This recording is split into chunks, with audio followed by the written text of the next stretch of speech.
O uso do tabaco está presente na história da sociedade, pelo menos desde o século XV, tendo sido, ao longo do tempo, consumido de muitas, mas muitas formas diferentes.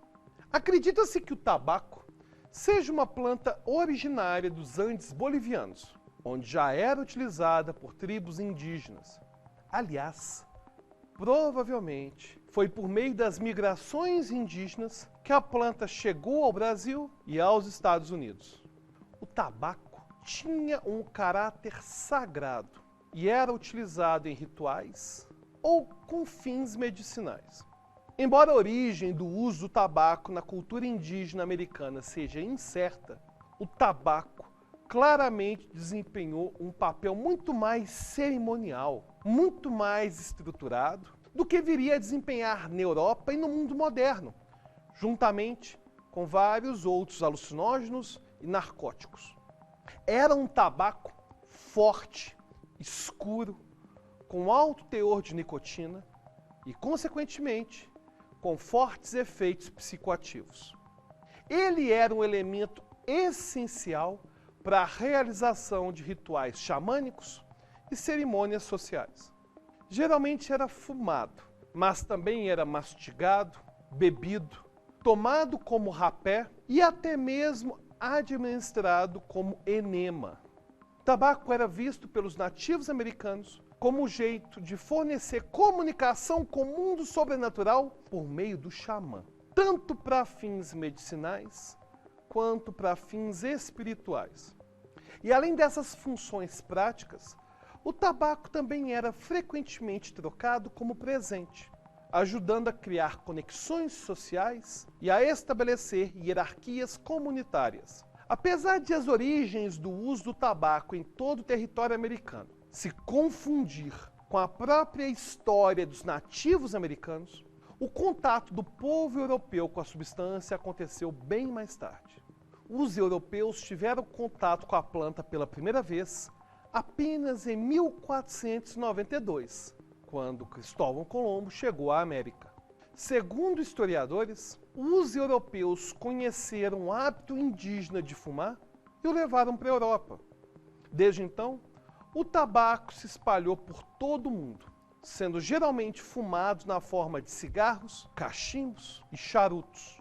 Nos dias de hoje, em torno de 1 bilhão de pessoas fumam o tabaco em suas mais variadas formas. A principal droga psicoativa encontrada no tabaco é a nicotina. Essa droga também é legalizada e tem efeitos estimulantes que se assemelham aos efeitos da cafeína. Mas, diferentemente da cafeína, essa droga é uma das substâncias mais viciantes do mundo e consumi-la pode ter consequências que podem levar à morte. Acredite ou não, a nicotina é realmente um veneno natural. Ela é um inseticida. Muitas plantas produzem produtos químicos que são tóxicos para evitar ataques de insetos. E o inseticida que o tabaco produz se chama nicotina. Uma curiosidade, desde os tempos coloniais, uma versão purificada, concentrada de nicotina foi realmente usada como inseticida pelos agricultores. E foi usado por vários anos, mas eles pararam de usar. Você sabe o motivo? Porque era muito tóxico para os seres humanos. Aliás, até hoje existem inseticidas criados a partir da nicotina, mas são proibidos em muitos países por acabarem com as abelhas. E, de fato, os colhedores de tabaco frequentemente desenvolvem uma doença chamada de doença da folha verde do tabaco, que é causada pela exposição à nicotina nas folhas de tabaco molhadas. 60 miligramas de nicotina. É isso que precisamos para matar um ser humano adulto. Não bastasse isso, essa droga psicoativa é extremamente viciante em doses baixas. Aliás, isso explicaria o enorme número de fumantes que existem no mundo todo. Aproximadamente 1/3 da população adulta no mundo fuma tabaco. Em torno de 80% dessas pessoas começaram a fumar antes dos 18 anos de idade. E o mesmo acontece com os ratos. Ratos que começaram a se auto-administrar nicotina antes da vida adulta costumam consumir muito mais nicotina do que aqueles que só começaram depois de adultos. Se a nicotina fosse consumida em uma bebida, o grande número de viciados em nicotina não seria um problema tão grande. Na verdade, seria parecido com a situação da cafeína. Embora bilhões de pessoas usem a droga e se tornem fisicamente dependentes, as consequências não seriam tão ruins porque, embora a nicotina seja uma substância muito tóxica em altas dosagens, ela não é tão prejudicial assim em doses mais baixas. Um grande problema é a fumaça. A fumaça do tabaco contém milhares de produtos químicos além da nicotina. E as consequências para a saúde ao inalar esses produtos químicos regularmente são desastrosas. Por exemplo, a fumaça do cigarro contém mais de 50 produtos químicos que causam câncer, incluindo o solvente industrial benzeno, cádmio, que é usado na fabricação de baterias, formaldeído, que é usado para preservar cadáveres, até mesmo o elemento altamente radioativo polônio e o cromo. E ela também contém monóxido de carbono, cianeto de hidrogênio, amônia e dezenas de outros produtos químicos que são muito nocivos para a saúde. E a fumaça do cigarro também contém alcatrão, uma coleção de partículas sólidas que formam resíduo marrom pegajoso que fica nos dentes. E o alcatrão também é cancerígeno. Obviamente, a inalação regular desses produtos químicos é muito ruim para a nossa saúde.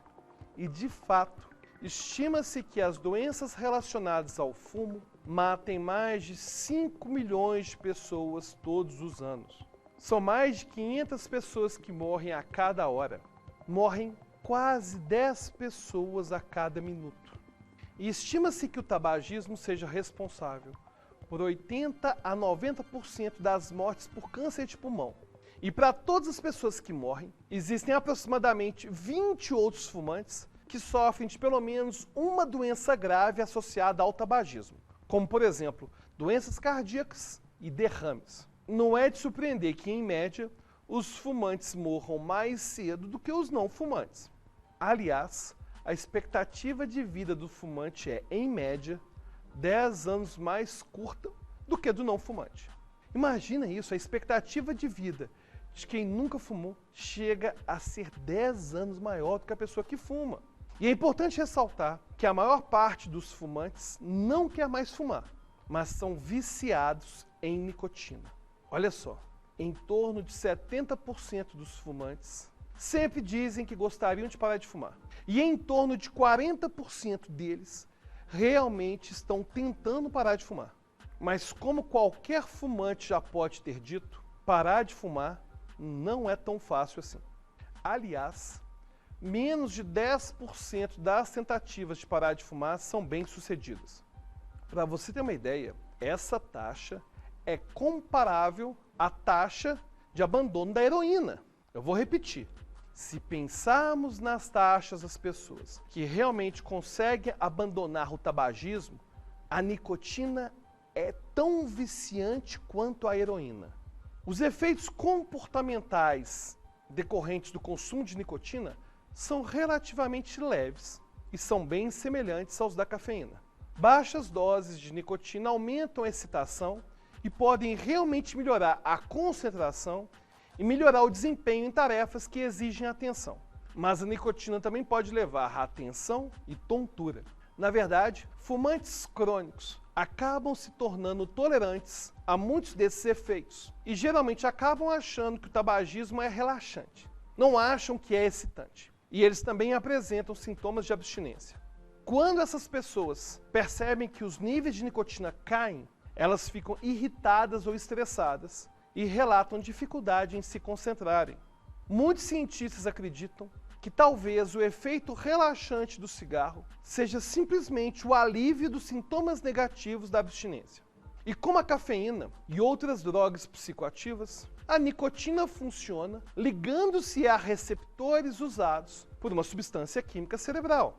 Nesse caso, a substância química do cérebro que é conectada é o neurotransmissor acetilcolina. É o neurotransmissor que é usado para fazer nossos músculos se contraírem. Mas esse neurotransmissor também é importante na nossa vida mental. Ele também está associado à excitação, à vigilância, à atenção e também desempenha um papel importante no ciclo de sono e vigília. A nicotina é um agonista de uma classe de receptores de acetilcolina. Lembre-se, agonista é um produto químico que se liga a um receptor e o ativa fortemente. Bem, a nicotina ativa fortemente os receptores de acetilcolina. Os receptores que eles ativam receberam o nome de nicotínicos. E vários estudos já demonstraram a maneira como a nicotina produz seus efeitos e a ligação a esses receptores nicotínicos de acetilcolina. Mas por que será que é tão viciante? Para responder essa pergunta, vamos precisar voltar a falar do circuito de recompensa do cérebro que você viu em outros vídeos. Uma região muito importante dos circuitos de recompensa do cérebro é a área tegmental ventral, ou ATV. Os neurônios da ATV se comunicam usando o neurotransmissor dopamina, que costumamos chamar de molécula de dependência do cérebro ou molécula da motivação. Mais dopamina está associada a mais desejo. Bom, adivinha só que tipos de receptores que esses neurônios de dopamina têm neles. Um tipo comum é o receptor nicotínico de acetilcolina e os colocam em excesso, estimulando demais os circuitos de recompensa, liberando quantidades enormes de dopamina.